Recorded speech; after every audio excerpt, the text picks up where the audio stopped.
Hello everyone, my name is Holden Hardman. Thank you so much for joining me again for another video. As you may or may not know, I've been walking my friend Matt through the new WandaVision show that's on Disney+. The last episode that happened, it was revealed that, spoilers, the Fox Universe Quicksilver made an appearance and absolutely blew my mind. We've been kind of batch recording these every other week when we meet up to shoot, my friend watches, but honestly, I just cannot wait that long to see what happens. Jeremy is watching it at the same time that I am, and after this, we're gonna hop on Zoom and talk about whatever happens. I've also asked him to record his reaction just in case, but this is gonna be much more of a review video than a reaction video. And I'm gonna go ahead and just get into it because I'm really excited. So perfect. Whoa, here we go. Yeah, Here's our classic outfit. A raw fish. This reminds me of like that Malcolm in the Middle type of sitcom. Oh, darling, I know you have a secret thing for Mexican wrestlers. Me gusta mucho. Oh, jeez. Great with kids. Oh, wow.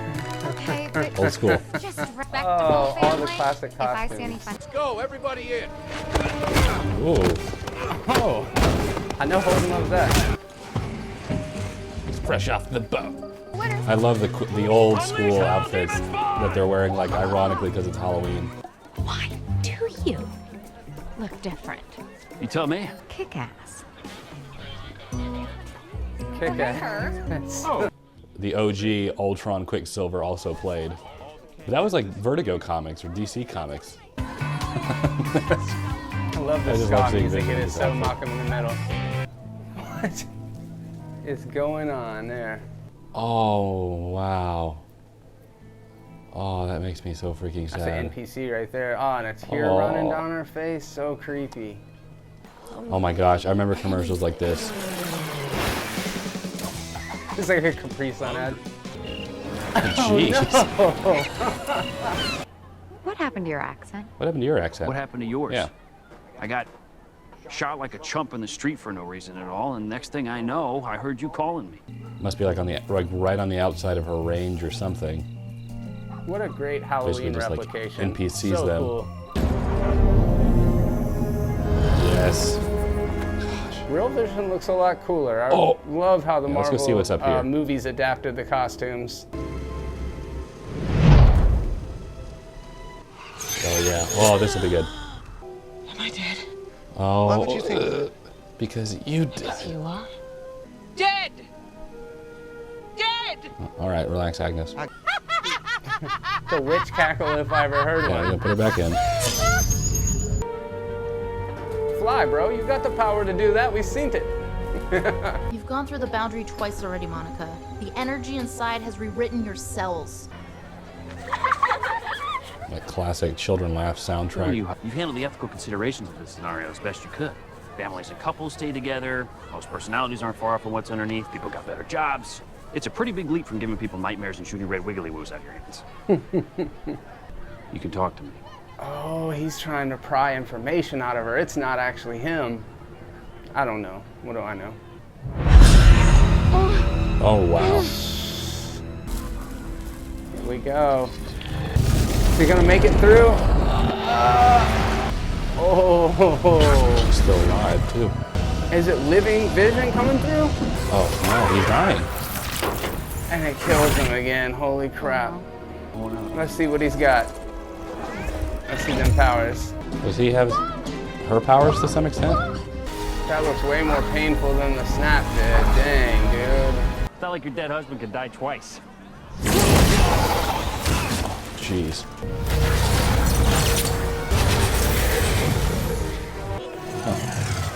Holy trippy. crap. Oh wow. What? Scary powerful, dude. Oh wow. Okay. I really feel like I should watch this like once all the episodes are out because I'm so over these like cliffhangers. All right, I'm here with Jeremy now. We just both ended up watching episode 6 of WandaVision. What were your initial thoughts? Man, there is so much to process in each of these episodes, Holden. It's weird because it felt super packed with stuff, like just dense and tons of information. Yet at the end of it, it felt like it was over in a flash, and I really don't know that I'm any closer to understanding what's going on at all. But it was really cool. I like to see the characters in their original costumes, as silly as that is.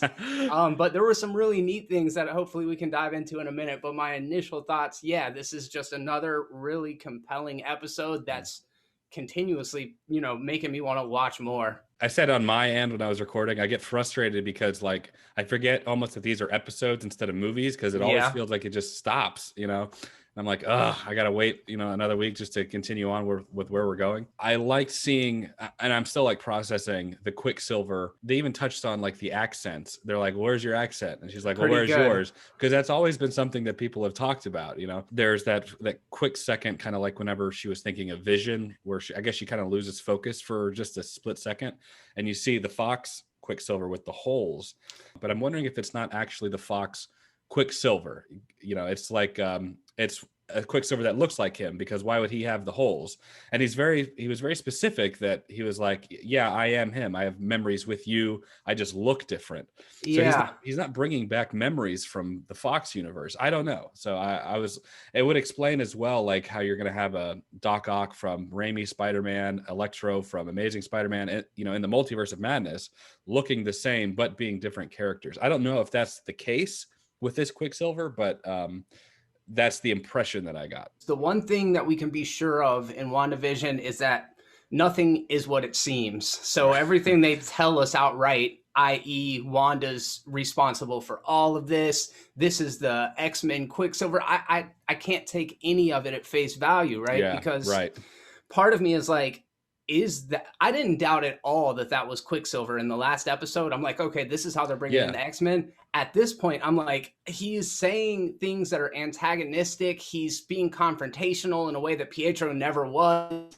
Yeah. Is he another part of her fractured psyche? Is he a freaking Skrull? Like, we don't know, dude. He could be, because they were already doing all of that stuff in Captain Marvel, whose name has come up multiple times, and Monica is featured in it. So you guys know, a lot of times we're not gifted with the hindsight. I try my best not to look at any sort of like analysis or anything going into this, because I'm like a sponge. I'll soak up your idea and then I'll spit it out as if it's my own. So you guys might have a lot more insight than Holden and I do. This is literally fresh off watching the episode. But when I was seeing Jimmy Woo get into a choreographed fight sequence, I was like, oh, Holden's gonna like this. He can fight. Yeah, that was really cool. I literally was like, fresh off the boat.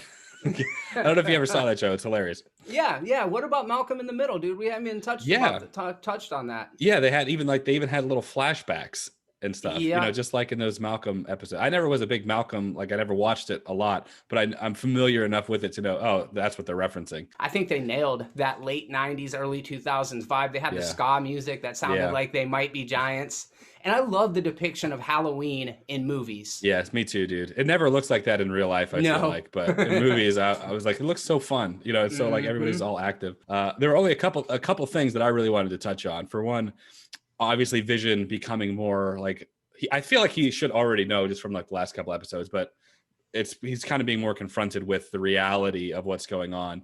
There's that part where that lady was like in the loop of like hanging up her clothes, creepy, and then she like has that little tear. I was like, oh my gosh.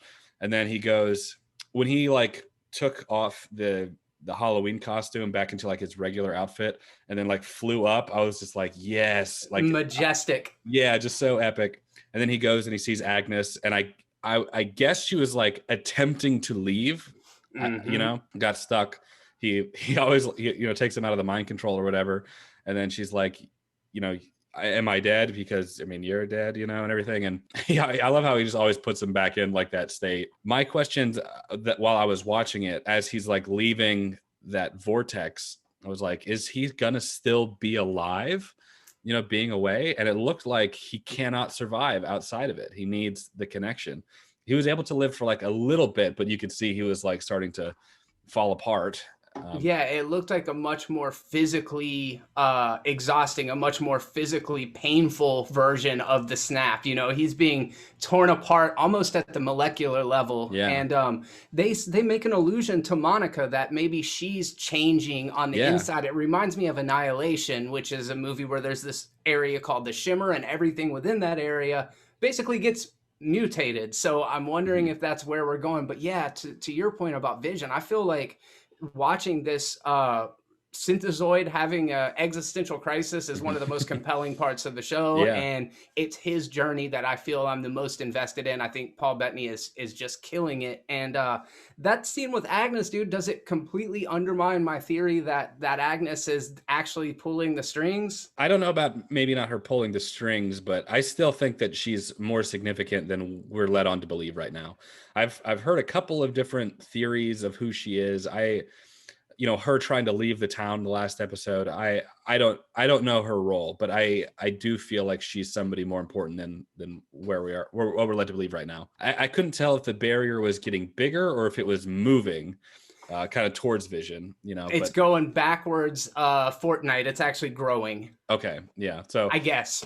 Yeah, so the last I remember the very last scene was everything being engulfed, all the sword agents being engulfed, turning into like Halloween circus people or whatever, and Vision must still be alive, or I don't know if the hex thing got to him in time, but I'm guessing he's going to come back, and I don't know if there's going to be some confrontation. Oh, the only other thing too, Quicksilver kept saying, like you said, antagonizing her, being like, "Hey, your dead husband can't die twice." She actually like attacked him. There's still so much unanswered with him being there and exactly who he is. Is he the Age of Ultron? Because they showed footage. Is he the Age of Ultron Quicksilver that does look different? I'm not under the impression that he is the Fox Quicksilver. I don't know.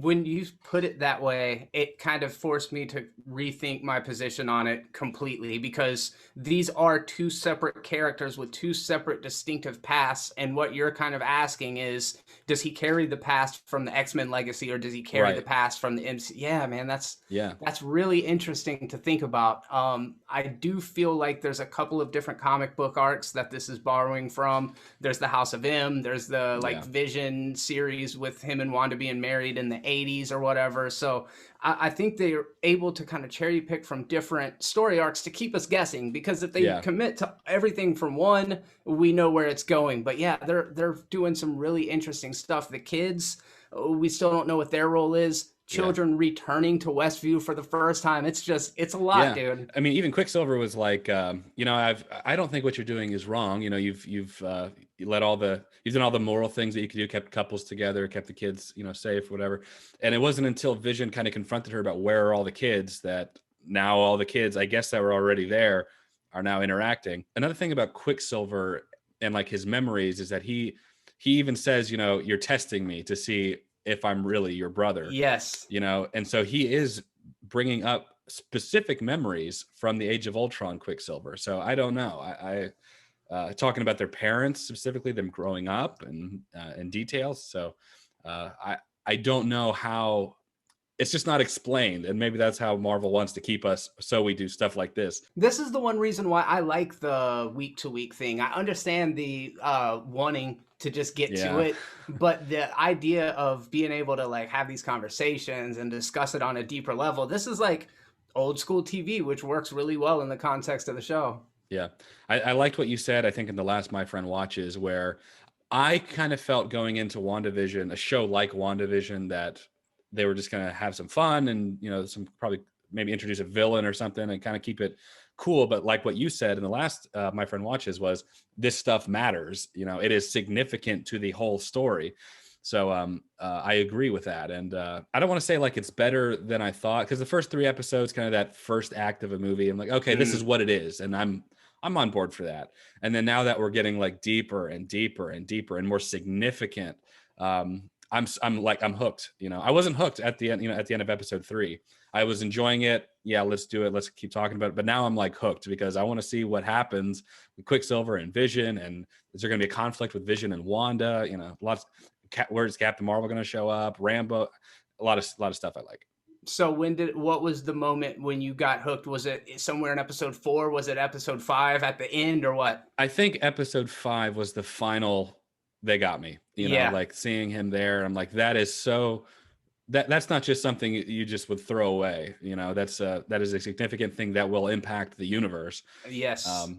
So I think episode 4 and 5, and seeing kind of like Vision bow up at Scarlet Witch and them kind of go, I was really like hyped for that. And then the Quicksilver was just the cherry on top. I'm like, okay, I want to know. Heck yeah, dude, for sure. I think it was kind of the same elements for me once we pulled back out of the sitcom stuff, which, like you said, I was into it. Yeah. I enjoyed it. But as we start to look at how deep the seeds or, you know, the roots grow into this entire MCU as we know it, melding of worlds, it's just crazy. And at this point, they could still do anything. They always do this. This is Marvel. They always subvert expectations, and then like in the right way. So yes. I'm happy with it. Any last minute thoughts on your side? No, I appreciate you having me. I can't wait to talk about this show after it's over. So appreciate you doing it. Yeah. Hopefully we can do it again. Maybe for maybe for the finale, maybe not. But I know we'll be checking it out with the rest of the crew. So I'm just ready for it to happen, man. Let's get to it. Yeah, I really wanted to talk about this episode with Jeremy because I really wanted to see it right away.